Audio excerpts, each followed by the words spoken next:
Everyone, আমি পম্পি। আমার নতুন একটা ভিডিওতে তোমাদের অনেক অনেক ওয়েলকাম। আজকের দিনটা হচ্ছে সোমবার। সোমবার মানেই বড়মশাইয়ের রেস্টের দিন। তো রেস্ট ছিল জন্যই ভাবলাম দুজনে মিলে কোথাও একটু ঘুরে আসা যায়। তো সকাল সকাল দুজনে মিলে জল খাবার খেয়ে দিয়ে রওনা দিয়ে দিলাম ঘুরতে যাওয়ার উদ্দেশ্যে। তবে কোথায় যাচ্ছি সেটা কিন্তু আমরা এখনো ঠিক করে উঠতে পারিনি।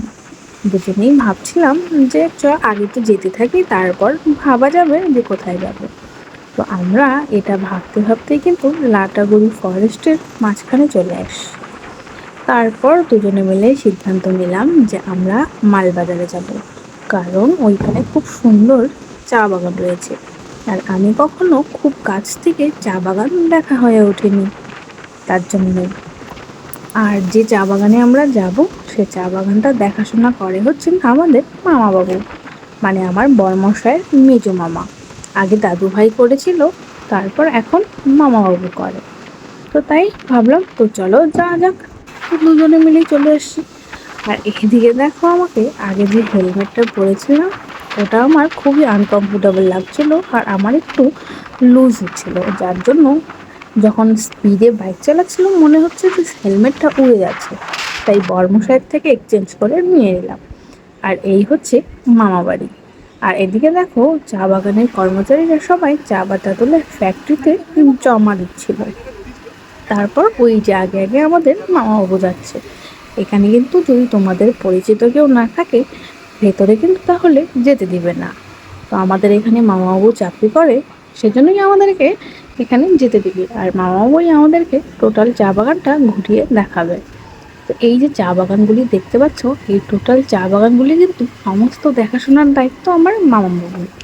কারণ মামাবাবু হচ্ছে এখানকার বাবু।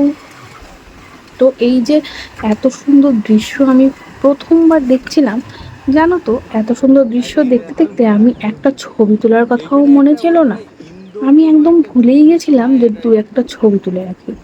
মেয়ে মানুষ আমরা ছবি তুলবো না, এটা কি হতে পারে বলো? কিন্তু সত্যি বলছি, একদম ভুলে গেছিলাম। জাস্ট দুই একটা ভিডিও করে রেখেছিলাম।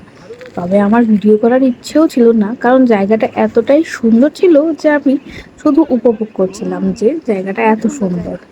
তারপর ঘুরে ঘুরে দেখে এবার আমাদের কিন্তু প্রায় ঘোরা কমপ্লিট। এবার আমরা চলে যাব, একদম মাঝখান দিয়েই চলে যাব চা বাগানের। তবে যে রাস্তা দিয়ে এসেছিলাম সেই রাস্তা দিয়ে যাব না, এখন যাব অন্য রাস্তা দিয়ে। এখন আমরা এখানে কিন্তু বাঘও বের হয়, জানো তো, মাঝে মধ্যে। গতকালকেই বাঘ বের হয়েছিল, মামাবাবু বললেন।